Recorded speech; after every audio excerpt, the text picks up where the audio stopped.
Friends, नमस्ते विद्यार्थी मित्रांनो. आपण वर्तुळाचे गुणधर्म यांची माहिती पाहिली.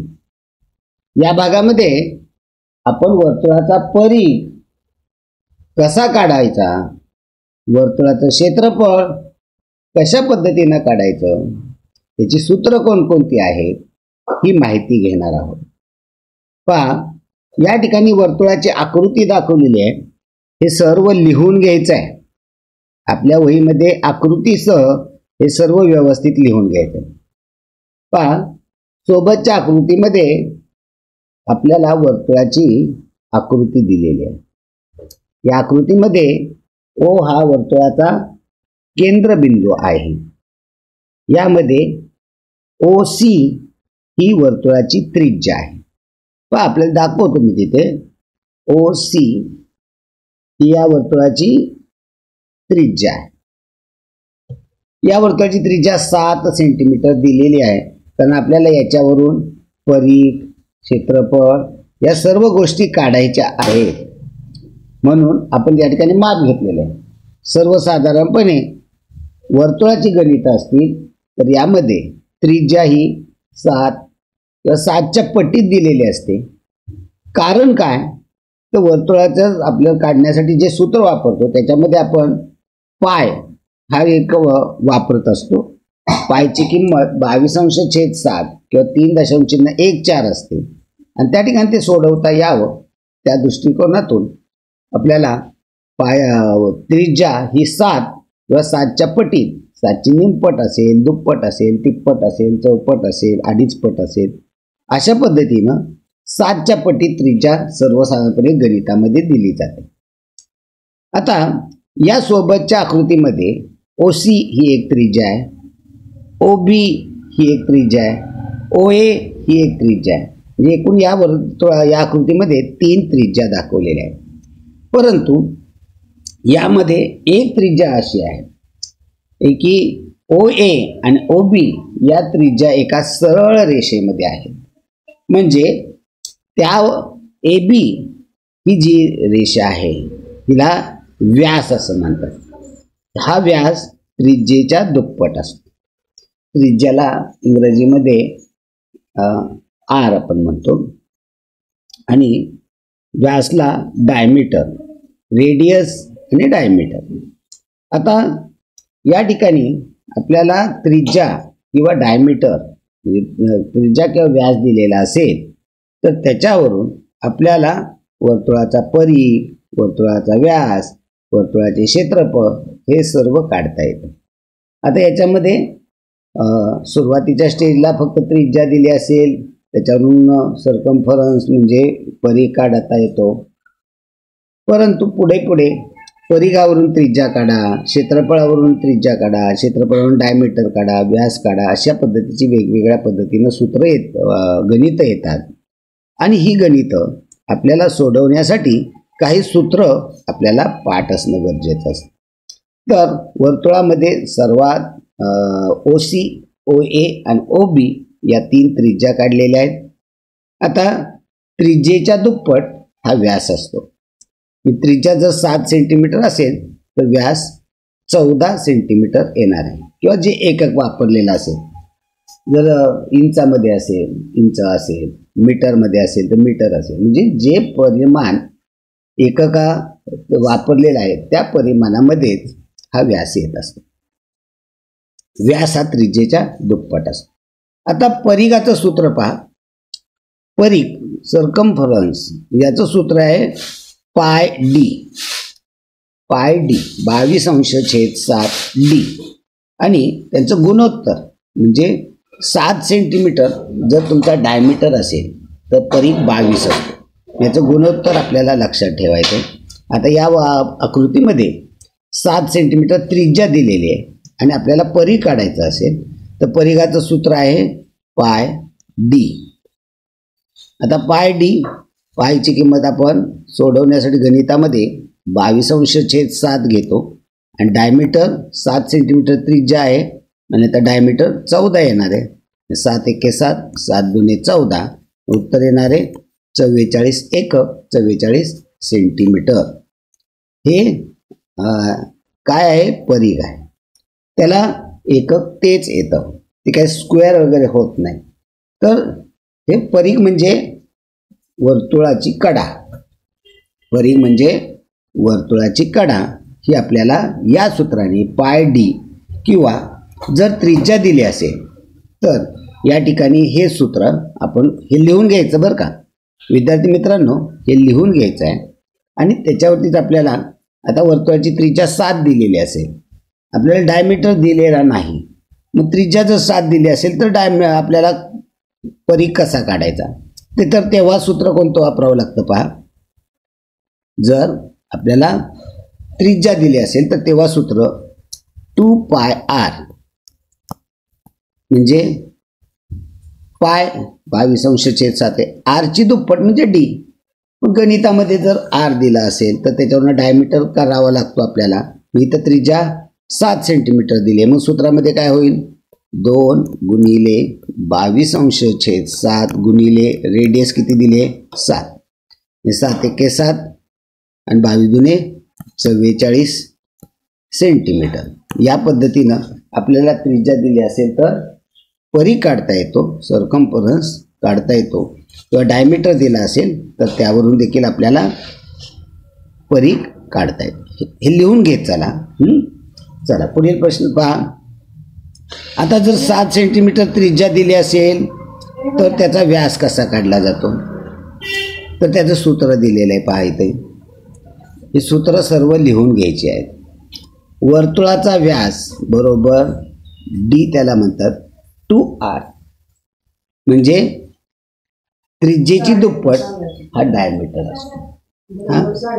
म्हणजे इथं त्रिज्या 7 दिलेले, 7 गुणिले 2 केलं 14 एकक ही वर्तुळाची डायमीटर येणार आहे. डायमीटर हा 14 एकक येणार आहे. आता परिघाचं सूत्र पुन्हा पहा. परिघ सर्कम्फरन्स बरोबर पाय डी हे एक सूत्र आहे. आता आपण बघितलं की पाय डी ही 22/7 गुणिले डी डायमीटर. त्रिज्या दिली असेल तर त्यावरून आपल्याला डायमीटर दुप्पट करून करावा लागेल आणि मग हे सोडवावं लागेल. आता या गणितामध्ये त्रिज्या 7 दिलेले, मग डायमीटर किती येणार आहे, 7 दुने 14. मग पाय डी, पायची किंमत 22/7 गणित सोडवण्यासाठी वापरली जाते. ही एक अपरिमेय संख्या आहे पाय. 22/7 किंवा 3.14 ही परिमेय संख्या आहे, पण पाय अपरिमेय संख्या आहे. आता आपल्याला परिघ काढायचा आहे, सर्कम्फरन्स काढायचा आहे. पाय डीचं सूत्र वापरावं लागेल. 7 सेंटीमीटर त्रिज्या आहे, मग डायमीटर किती येणार आहे 14. मग 22/7 गुणिले 14 केलं तर उत्तर 44 एकक.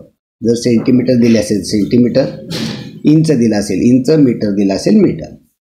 म्हणजे या पद्धतीनं आपल्याला जर त्रिज्या किंवा डायमीटर दिला असेल तर त्यावरून आपल्याला परिघ काढता येतो. ओके. आता याच्यावरून आता काही वेळा गणितामध्ये आपल्याला परिघ दिलेला असतो आणि परिघावरून त्रिज्या किंवा डायमीटर काढायचा असतो, तेव्हा हे सूत्र वापरून आपल्याला सोडवता येतं. पण सूत्र वापरणं, त्या किमती भरणं आणि पुन्हा त्या इकडलं तिकडं पाठवणं, याऐवजी जर डायरेक्ट जर आपलं सूत्र पाठ असेल की उदाहरणार्थ पहा, डायमीटर बरोबर सर्कम्फरन्स डिवायडेड बाय पाय, म्हणजे व्यास जर काढायचं असेल तर परिघ भागिले पाय. पहा सूत्र काय आहे, लिहून घ्या. व्यास बरोबर परिघ भागिले पाय. या सूत्राने आपल्याला डायरेक्ट आता परिघ काढता येतो, परिघावरून आपल्याला व्यास काढता येतो. आता आपल्याला गणितामध्ये 44 एकक परिघ आलेला आहे. मग गणित येतं, विचारलं जातं एका वर्तुळाचा परिघ 44 सेंटीमीटर आहे तर त्याचा व्यास किती. मग आता सूत्र काय होणार आहे, व्यास बरोबर परिघ किती दिलेला आहे 44 भागिले 22/7. हे भागिले म्हणजे उलटून गुणिले होईल. 44 गुणिले 7/22 केलं, हे उलटून गुणिले 22 एके 22, 22 दुने 44, 7 दुने 14 सेंटीमीटर हा डायमीटर येणार. म्हणजे हे गणित लिहून घ्या. एका वर्तुळाचा, आणि मग हे गणित लिहा खाली. एका वर्तुळाचा परिघ 44 सेंटीमीटर आहे. एका वर्तुळाचा परिघ 44 सेंटीमीटर आहे. तर त्या वर्तुळाचा व्यास किती? एका वर्तुळाचा परिघ 44 सेंटीमीटर आहे. तर त्या वर्तुळाचा व्यास किती? व्यास म्हणजे डायमीटर. व्यासच्या पुढे कंसात डी लिहा. रेडियसला आर लिहितो, परिघला सर्कम्फरन्स सी लिहितो. तर एका वर्तुळाचा परिघ 44 सेंटीमीटर आहे. तर त्या वर्तुळाचा डायमीटर किती? आता तुम्ही म्हणा की वर्तुळात आम्ही वरचं सूत्र आमचं पाठ आहे, वर्तुळाचा परिघ बरोबर पाय डी. चालेल, ते वापरायचं, पण त्यामध्ये किमती भराव्या लागतील. पुन्हा तिकडून आपल्याला डायमीटर काढायचं आहे. मग गुणिले पाय आहे तो इकडे पाठवल्या भागिले होईल. त्याऐवजी हे जर सूत्र पाठ असेल, व्यास बरोबर परिघ भागिले पाय, तर आपल्याला वेळ वाचतो. मग परिघ दिलेला आहे 44 भागिले 22/7. मग 44 भागिले 22/7 भागिले 22/7. भागिले म्हणजे उलटून गुणिले होतील 7/22. 22 एके 22, 22 दुने 44, 7 दुने 14 सेंटीमीटर हा त्या वर्तुळाचा व्यास येणार आहे. चला पुढील प्रश्न पहा. पुढील प्रश्न लिहून घ्यायचा प्रश्न. एका वर्तुळाचा परिघ 44 सेंटीमीटर आहे. हे कोणतेही एकक असू शकतं. एका वर्तुळाचा परिघ 44 सेंटीमीटर आहे. तर त्या वर्तुळाची त्रिज्या किती? तर त्या वर्तुळाची त्रिज्या किती?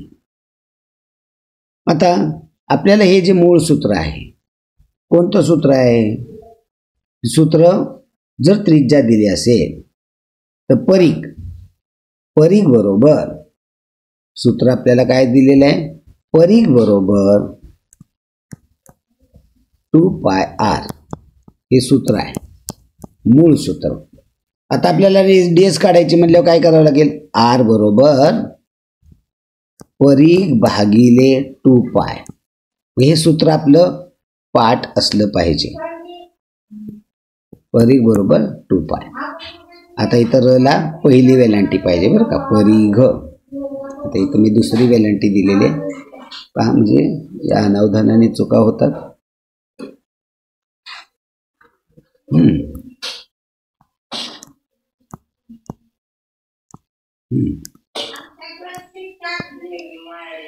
परिघ बरोबर 2πr, आर बरोबर परिघ भागिले 2π.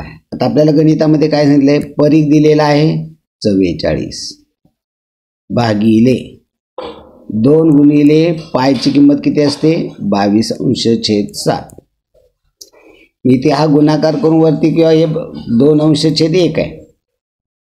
आपल्याला आर बरोबर आपण परिघ भागिले 2π करतोय. आता हे भागिले ते उलटून गुणिले होतील, म्हणजे आर बरोबर काय होणार आहे पहा? 44 गुणिले हे 2/1 आहे, ते उलट काय होईल? 1/2. 22/7 आहे, ते उलटून काय होईल? 7/22. आणि हे सोडवायचं. ओके. 22 एके 22, 22 दुने 44, 2 एके 2, 2 एके 2. उत्तर काय येणार आहे? 7 सेंटीमीटर. म्हणजे या पद्धतीनं विद्यार्थी मित्रांनो आपल्याला गणितामध्ये सोडवण्यासाठी ही सूत्र पाठ असणं गरजेचं असतं. आपण 2πrच्या सूत्राने सोडवू शकतो, पण आता हे लिहायचं, पुन्हा त्यात किमती भरायच्या. त्याऐवजी जर इथूनच सूत्र पाठ असेल तर आपल्याला पटकन उत्तरापर्यंत जाता येते. आपल्याला प्रत्येक सेकंद महत्त्वाचा आहे. त्यामुळं हे सूत्र आपल्याला वापरणे गरजेचे असतात. तेव्हा ही सूत्र पाठ असली पाहिजे. यामध्ये आपल्याला महत्त्वाची सूत्र म्हणजे त्रिज्येच्या दुप्पट व्यास असतो, म्हणजे डी बरोबर 2r. हे एक सूत्र लक्षात ठेवायचं आहे. परिघाचं सूत्र आहे 2πr. जर त्रिज्या दिली असेल तर 2πr वापरा. डायमीटर दिला असेल तर πd हे सूत्र वापरा. ओके. म्हणजे त्रिज्या दिली असेल तर परिघ काढण्यासाठी 2πr हे सूत्र वापरा. जर आपल्याला डायमीटर दिला असेल तर पाय डी हे सूत्र वापरा. आता वर्तुळाचा परिघ दिला असेल आणि त्याच्यावरून जर आपल्याला परिघावरून जर आपल्याला डायमीटर काढायचा असेल, परिघावरून डायमीटर काढायचा असेल तर त्यासाठी काय सूत्र आहे? डायमीटर बरोबर सी अपॉन पाय, म्हणजे व्यास बरोबर परिघ भागिले पाय हे सूत्र वापरायचे. म्हणजे इथं ही महत्त्वाची सूत्र लिहून घ्यायची. ही व्यास बरोबर 2r, परिघ बरोबर पाय डी, आणि जर त्रिज्या दिली असेल तर परिघ बरोबर 2πr. म्हणजे हे एक सूत्र आहे. सी बरोबर म्हणजे सर्कम्फरन्स बरोबर 2πr. हे एक सूत्र आहे. परिघ बरोबर पाय डी आणि दुसरं आहे परिघ बरोबर 2πr. आपल्याला गणितात रेडियस दिला असेल तर हे सूत्र वापरा. डायमीटर दिला असेल तर पाय डीचं सूत्र वापरा. आता आपल्याला परिघ दिलेला असेल आणि त्यावरून डायमीटर काढायचं असेल तर डायमीटर बरोबर सी अपॉन पाय ही सूत्र आपली पाठ असली पाहिजेत. डायमीटर बरोबर परिघ भागिले पाय हे तिसरं सूत्र लिहायचं आहे. आणि जर आपल्याला परिघावरून रेडियस विचारला असेल तर चौथं सूत्र आहे रेडियस बरोबर त्रिज्या बरोबर परिघ भागिले 2π. रेडियस बरोबर परिघ भागिले 2π ही सूत्र आपल्याला खूप महत्त्वाची आहे. आता हे गणित सोडवत असताना पायची किंमत गणितामध्ये 22/7 पायची किंमत गणितामध्ये 22/7 व 3.14 1592 असं डॉट डॉट डॉट अनंतापर्यंत जात आहे. त्यामुळं 22/7 किंवा 3.14 या 22/7 किंवा 3.14 या परिमेय संख्या आहे आणि पाय ही अपरिमेय संख्या आहे. हे लक्षात ठेवायचं. पाय ही अपरिमेय संख्या आहे, पण त्याची जी किंमत मानतो 22/7 किंवा 3.14 या परिमेय संख्या आहेत. पायची किंमत 3.14 घेतात किंवा 22/7 घेतलं जातं. आता महत्त्वाचं पाहिजे आपल्याला वर्तुळाचं क्षेत्रफळ. आत्तापर्यंत आपण परिघ काढला, परिघावरून आपण रेडियस काढली, परिघावरून डायमीटर काढला. आता आपल्याला वर्तुळाचं क्षेत्रफळाचं सूत्र पाहायचं आहे. वर्तुळाचं क्षेत्रफळ बरोबर जर त्रिज्या दिली असेल गणितामध्ये तर आपल्याला वर्तुळाच्या क्षेत्रफळाचं सूत्र आहे πr². एरिया, वर्तुळाचं क्षेत्रफळ म्हणजे एरिया ऑफ सर्कल बरोबर सूत्र आहे πr².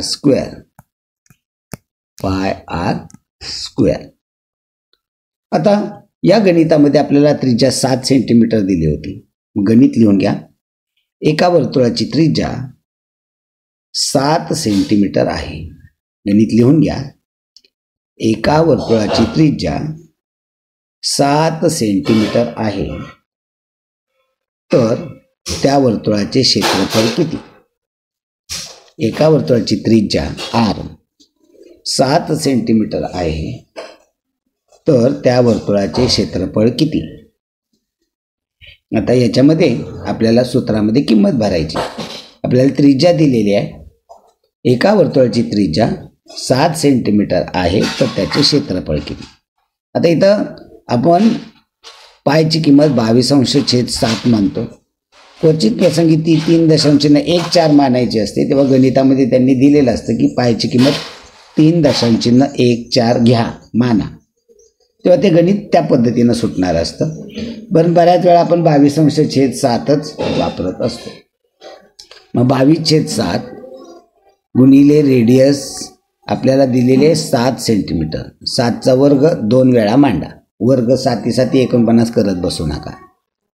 इथं संक्षिप्त रूप देऊ. 7 1 7 7 1 7 22 गुणिले 7 22 7 154. आता हे क्षेत्रफळ आहे, हे लांबी रुंदीमध्ये दोन्ही मोजलं जातं, त्यामुळे हे चौरसामध्ये मोजलं जातं. 154 चौरस सेंटीमीटर. परिमाण आपल्याला सेंटीमीटर दिलेत, म्हणून 154 चौरस सेंटीमीटर म्हणजे आपल्याला त्रिज्येवरून वर्तुळाचं क्षेत्रफळ काढता येतं. या पद्धतीनं जर डायमीटर दिला असेल तर त्यावरून आपल्याला त्याची डायमीटरची निम्मे करून घ्यावं लागतं. वर्तुळाची त्रिज्या 7 सेंटीमीटर आहे, मग डायमीटर किती? 14 सेंटीमीटर. आता क्षेत्रफळाला डायमीटरचं सूत्र नाही, क्षेत्रफळाला फक्त आरचं सूत्र आहे. मी इथे लक्षात घ्यायचं आहे, ते समजून घ्यायचं आहे. जर तुम्हाला डायमीटर दिलेला असेल तर त्यावरून आपल्याला रेडियस काढायची, डायमीटरवरनं रेडियस काढायचे, त्रिज्या काढायची आणि मग त्यावरनं सूत्र वापरायचं. म्हणजे आपल्याला जर एरिया काढायचा असेल, क्षेत्रफळ काढायचं असेल तर πr² एवढं एकच सूत्र आहे. वर्तुळाचे क्षेत्रफळ बरोबर πr². डायमीटरची निमपट करा, त्यावरनं रेडियस काढा आणि रेडियसवरून सूत्र वापरा. म्हणजे क्षेत्रफळ बरोबर 22/7 r². आणि मग इथं 7 दिलं होतं, 22/7 गुणिले 7चा वर्ग 154 चौरस सेंटीमीटर येतं. केवळ एवढं सूत्र पाठ असून चालणार नाही आहे आपल्याला, कारण आपल्याला प्रत्येकाने जर सोडवायचं म्हणलं तर त्याला गती पाहिजे आणि त्यासाठी जाणारा वेळ वाचवायचं म्हणलं तर आपल्याला ही उलटी सुलटी सूत्र पाठ पाहिजे. म्हणजे वर्तुळाची त्रिज्या, वर्तुळाचं क्षेत्रफळ दिलं असेल तर त्याच्यावरून आपल्याला त्रिज्या काढता आली पाहिजे. आता तिथं कोणतं सूत्र आहे पहा, वर्तुळाचे त्रिज्या हे लिहून घ्यायचं आहे. वर्तुळाची त्रिज्या बरोबर वर्गमुळात क्षेत्रफळ भागिले पाय, वर्गमुळात क्षेत्रफळ भागिले पाय. आणि मग त्रिज्यावर पहा एक गणित दिले, गणित लिहून घ्या, नंतर हे सूत्र खाली लिहायचं घ्या. वर्तुळाचे क्षेत्रफळ, एका वर्तुळाचे क्षेत्रफळ 154 चौरस सेंटीमीटर आहे. एका वर्तुळाचे क्षेत्रफळ 154 चौरस सेंटीमीटर आहे. एका वर्तुळाचे क्षेत्रफळ 154 चौरस सेंटीमीटर आहे. तर त्या वर्तुळाची त्रिज्या किती? गणित पहा व्यवस्थित लिहा. एका वर्तुळाचे क्षेत्रफळ 154 चौरस सेंटीमीटर आहे, तर वर्तुळाची त्रिज्या किती? आता इथं सूत्र आहे, वर्तुळाची त्रिज्या बरोबर वर्गमुळात क्षेत्रफळ भागिले पाय. आता या ठिकाणी आपण वापरूया क्षेत्रफळ दिलेलं आहे आपल्याला. मी इथं क्षेत्रफळ दिलेले 154 भागिले पाय. पायची किंमत किती असते? 22/7. आता हे गणित सोडवायचं आपल्याला. 154ला इथे भाग घालवा तुम्ही.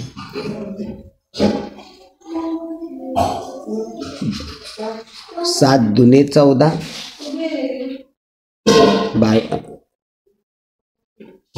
आता एक म्हणजे भागिले, सॉरी बरं का, चुकून झालं का.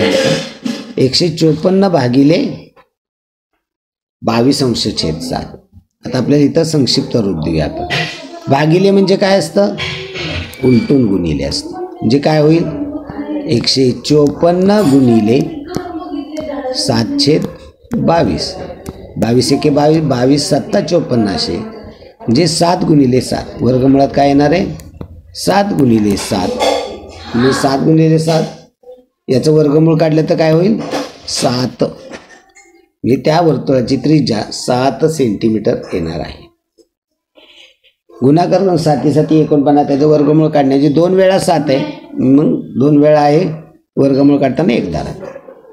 म्हणजे या पद्धतीनं आपल्याला क्षेत्रफळावरून त्रिज्या, मग डायमीटर किती येईल? 7 सेंटीमीटर त्रिज्या, तर डायमीटर 14 सेंटीमीटर येईल. म्हणजे या पद्धतीनं आपल्याला व्यवस्थितपणे प्रत्येक प्रश्न व्यवस्थित हाताळता येतो, सोडवता येतो. चला पुढील प्रश्न पहा. परीघ आणि व्यासाचं गुणोत्तर पहा, हे खूप महत्त्वाचं आहे. परीघ आणि व्यासाचे गुणोत्तर 22/7 असे असते. हे खूप मोठं वाक्य आहे की हे आत्ता किरकोळ तुम्हाला वाटतं, पण हे खूप महत्त्वाचं वाक्य आहे. परीघ, वर्तुळाचा परीघ आणि व्यासाचे गुणोत्तर 22:7 असते.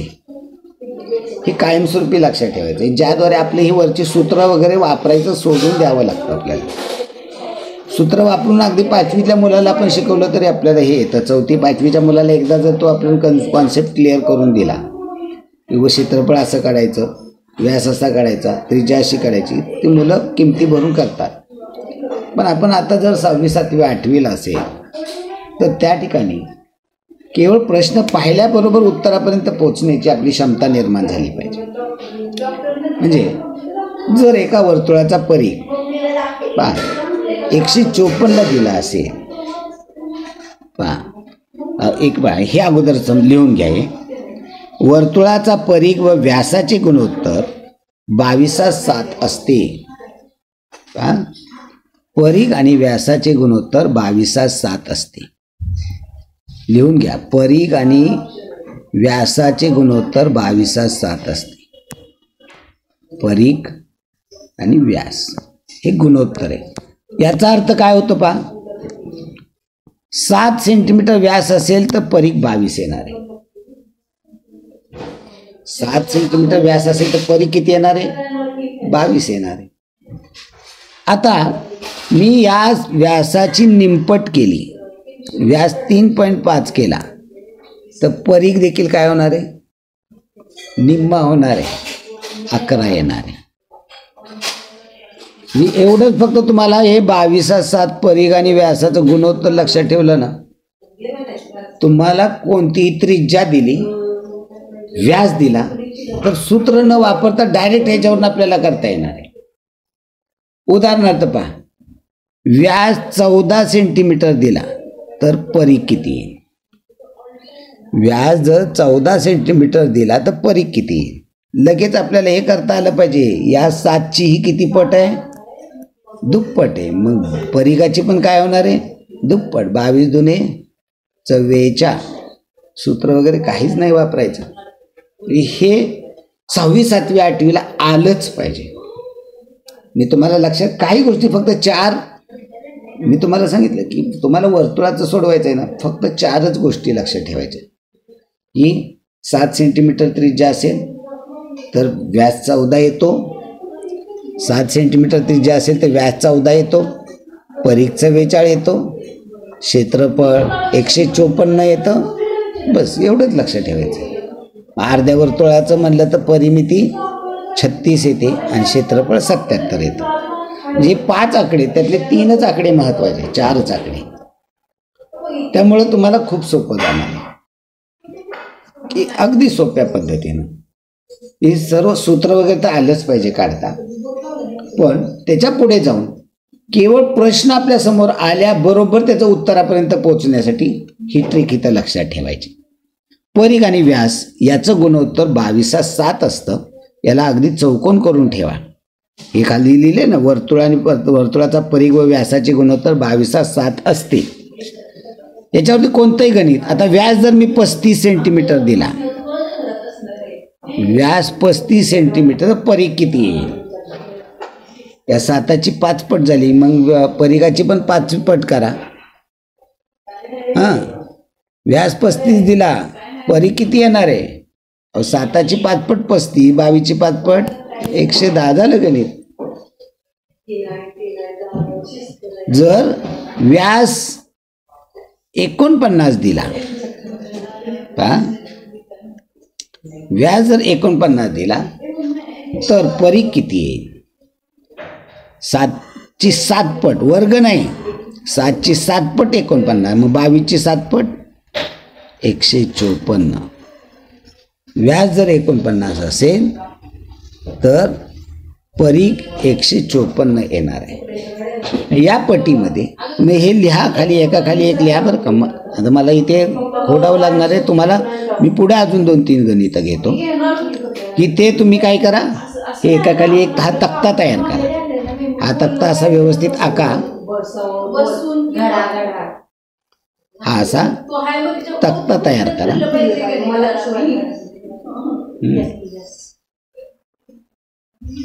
असा तक्ता तयार करा.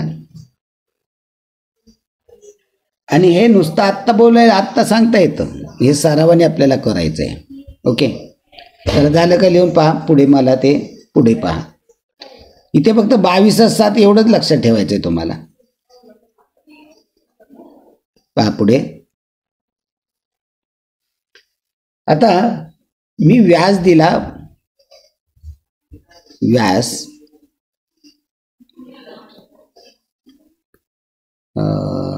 17.5 दिला.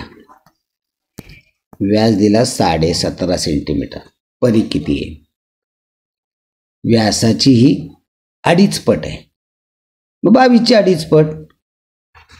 7 दुने 14, दुप्पट 14 झाली आणि अर्धा 7च्या निम्मे 3.5 म्हणजे किती झाली? दुप्पट अधिक अर्धा पट. याला काय म्हणतो आपण? 2.5 पट. 22ची पण 2.5 पट. 22ची दुप्पट 44 आणि 22च्या निम्मे 11 म्हणजे किती? 55. ओके, आता व्यास 42 घेतला. व्यास 42 घेतला तर परिघ किती आहे? या 7ची 42 किती पट आहे? 6 पट आहे. परिघाची 6 पट 22/132.